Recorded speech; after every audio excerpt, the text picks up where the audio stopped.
नाज़रीन मोहतरम, अस्सलामु अलैकुम वरहमतुल्लाहि वबरकातुहू। एक सवाल ये है कि सूरह तौबा में बिस्मिल्लाह क्यों नहीं है। सूरह तौबा में बिस्मिल्लाह से मुताल्लिक़ उलमा की मुख्तलिफ राय हैं। उसमें मुअतबर 2-3 राय हैं जिसको आपके सामने पेश की जाती हैं कि सूरह तौबा के साथ में बिस्मिल्लाह नाजिल नहीं हुई है, वैसे हर सूरत के शुरू में बिस्मिल्लाह नाजिल हुई है, बाज़ उलमा का ये कहना है।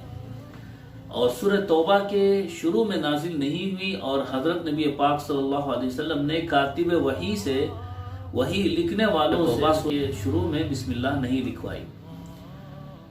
और इसी तरह बाज़ उलमा का ये कहना है कि सूरह अनफाल और सूरह तौबा में दोनों में मज़ामीन एकसा हैं और इसमें कोई फ़र्क नहीं है, तो लिहाजा सूरत के दरमियान फ़र्क करने के लिए भी बिस्मिल्लाह को शुरू में लाया जा रहा था।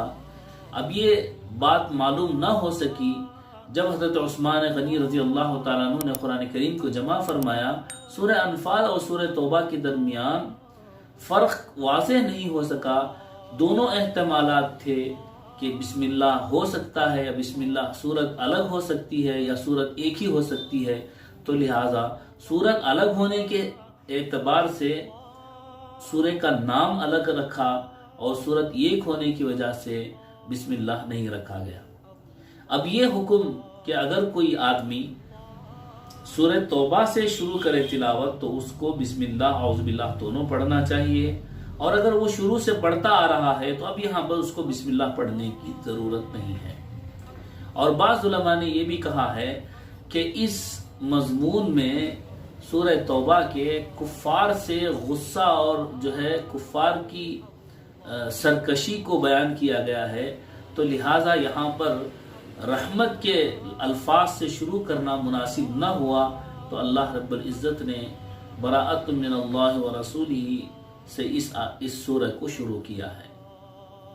फैक्ट नंबर 2 सवाल है कि औरत नापाकी की हालत में क्या पढ़ सकती है। औरत के लिए ये बात जो है बहुत ही काबिल ज़िक्र है कि वो औरत जो है नमाजों के औकात में अपने मुसल्ले पर बैठकर ज़िक्र व अज़कार, दरूद शरीफ, दुआएं, मसनून दुआएं, सुबह शाम की दुआएं और जो है जितनी दुआएं शर से हिफाजत के लिए और सोने की, उठने बैठने की जितनी दुआएं हैं वो तमाम की तमाम वो पढ़ सकती है, दरूद शरीफ पढ़ सकती है, जिक्र कर सकती है।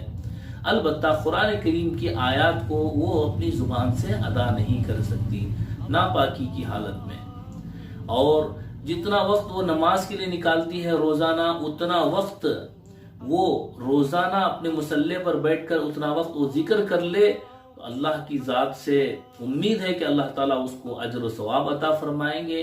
यहाँ तक कि एक फजीलत ये भी है कि वो औरत के लिए अल्लाह रब्बुल इज़्ज़त उसके एक एक रग के बदले में अल्लाह रब्बुल इज़्ज़त उसको नूर अता फरमाएंगे, रोशनी अता फरमाएंगे, बरकतें अता फरमाएंगे। ये भी फजीलत है कि औरत के लिए नापाक है तब भी जो है इस फजीलत को हासिल कर सकती है। हाँ, अलबत्ता कुरान करीम की आयत तिलावत की नीयत से नहीं पढ़ सकती।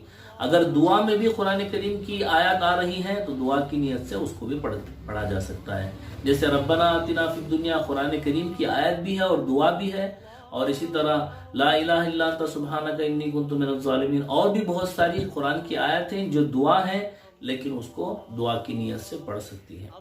और दूसरा आदमियों के लिए कि जो आदमी बगैर वजू है तो वो भी कुरान करीम को पढ़ सकता है। कोई भी मर्द है या औरत बगैर वजू है तो कुरान की तिलावत तो कर सकती है लेकिन कुरान को छू नहीं सकती।